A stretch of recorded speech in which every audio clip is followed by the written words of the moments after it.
In this next lecture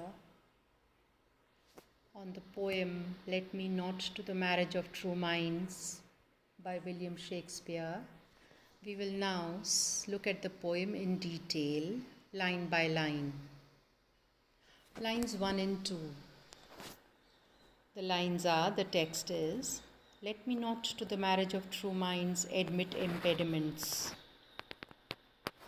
Sonnet 116 begins with a vow. The speaker of the poem promises to himself and to the reader that he will not admit impediments to the marriage of true minds. Impediments means obstacles. That is, in other words, he will not stop. And marriage means the union.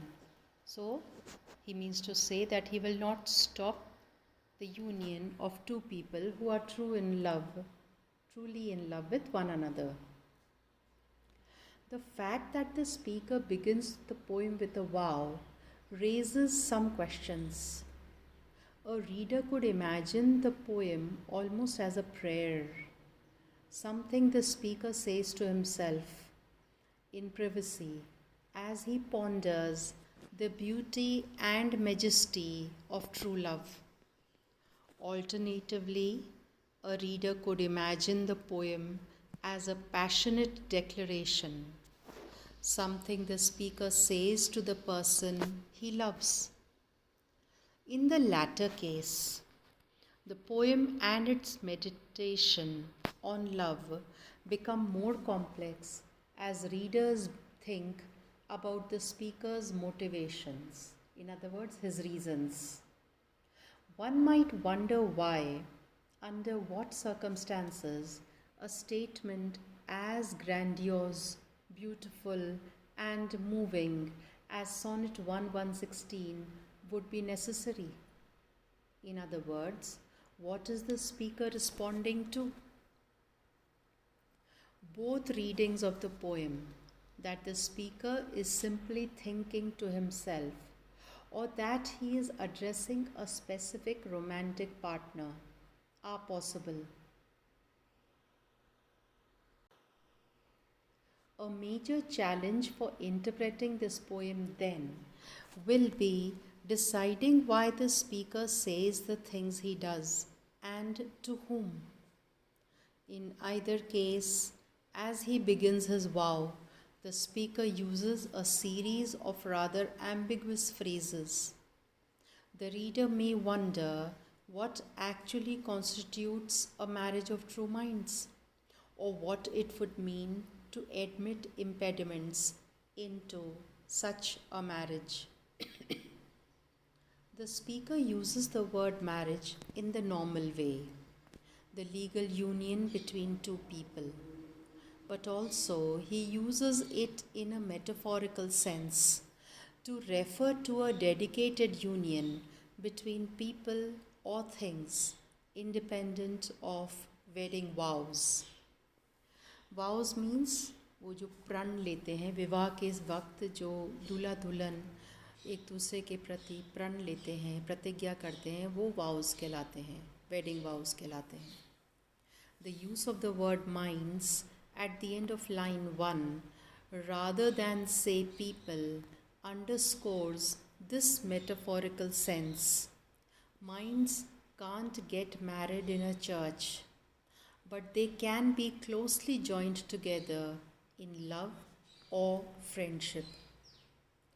This metaphorical sense is potentially key to understanding the poem. The first 127 of Shakespeare's sonnets are addressed to an aristocratic young man with whom the poet has an intimate relationship. The young man and the poet can't be legally married, but their relationship might be profound enough to justify being described metaphorically as a marriage. At the end of line 1, the speaker lays out the conditions for such a marriage. The parties involved must be true minds. In other words, they must be true to each other. In line 2, the speaker concludes his vow, hoping that no impediments will interrupt the relationship between these true minds. The word impediments strongly recalls the language of the marriage service in Renaissance England, as outlined in the Book of Common Prayer, in which the minister, meaning the priest, would say to the two people getting married, I require and charge you that if either of you do know any impediment why ye may not be lawfully joined together in matrimony, that ye confess it. Ye means you. The opening lines of the poem reenact this marriage ceremony, staging, if only in the speaker's fantasy, a marriage between him and his beloved. One can imagine the opening lines of the poem as the speaker's response to the minister. He does not and will not admit any impediments. It's worth noting that at the heart of these wedding vows, there is a requirement to confess. The bride and groom, Hindi में दूल्हा और दुल्हन, bride means dulhan, groom matlab दूल्हा, must tell the minister if there is a problem. The speaker imposes a similar demand upon himself, asking himself to admit any impediments.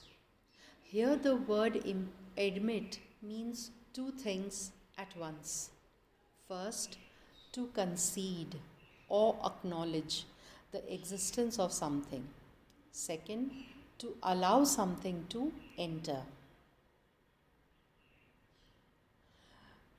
This means that the speaker's vow might be interpreted in two ways. First, he will not acknowledge any impediments in the marriage of true minds because no such impediments exist. Second, he will not allow any impediments to poison or transform this marriage going forward. Most likely, both interpretations are valid and both senses are at work at once.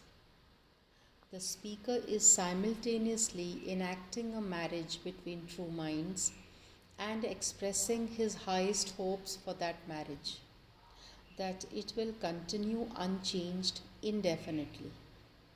In either case, the enjambment between lines 1 and 2, in other words, the continuity of line 1 and 2, reinforce his point. His sentence flows past the impediment of the line break without pausing to observe it.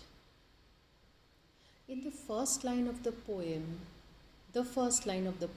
is metrically ambiguous, meaning the meaning is not very clear. It is vague, though the poem overall is written in iambic pentameter.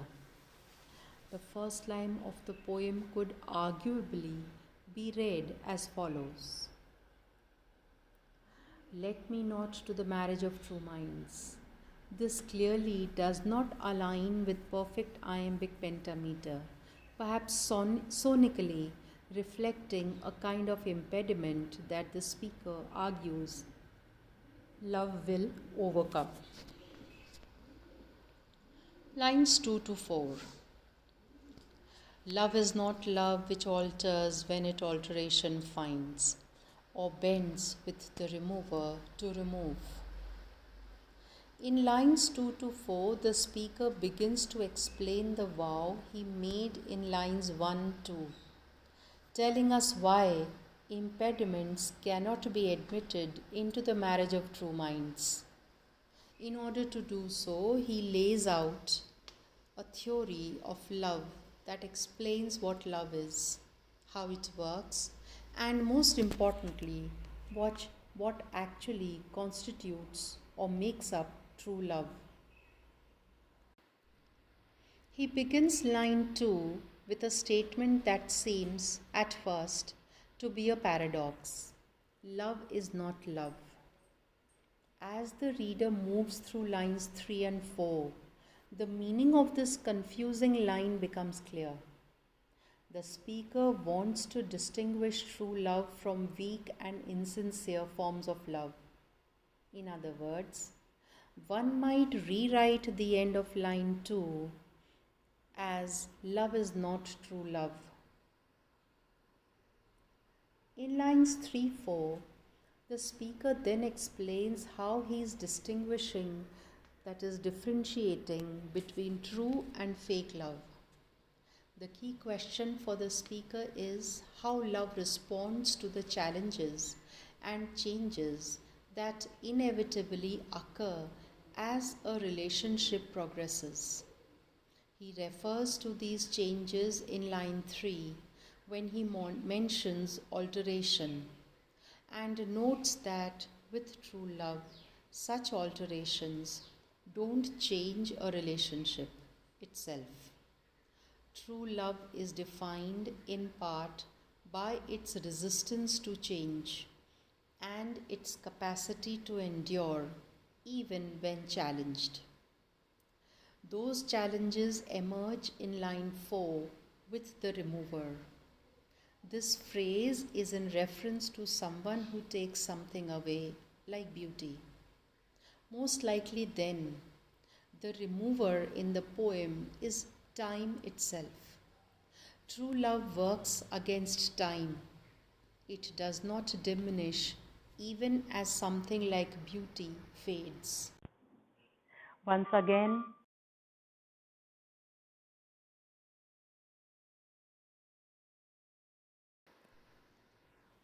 true love works against time.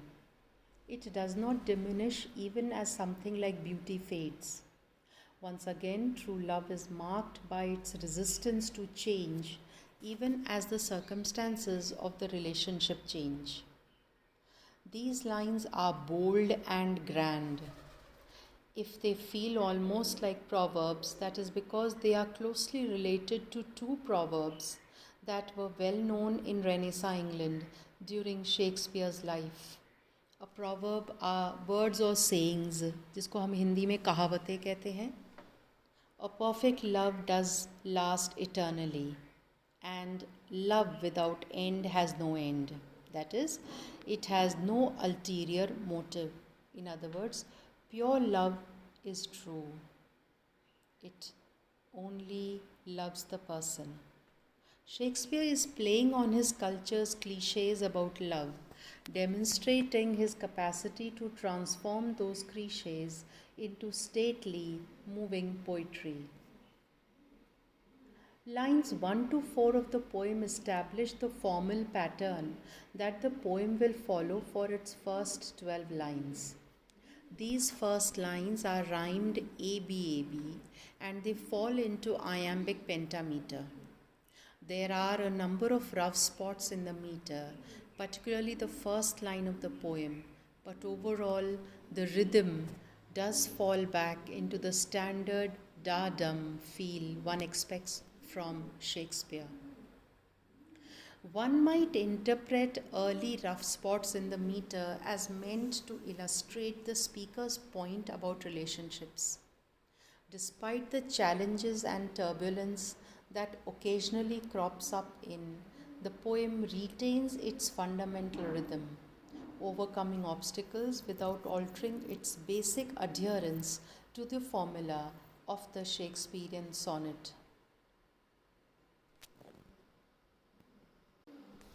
We will continue in the next session. Thank you.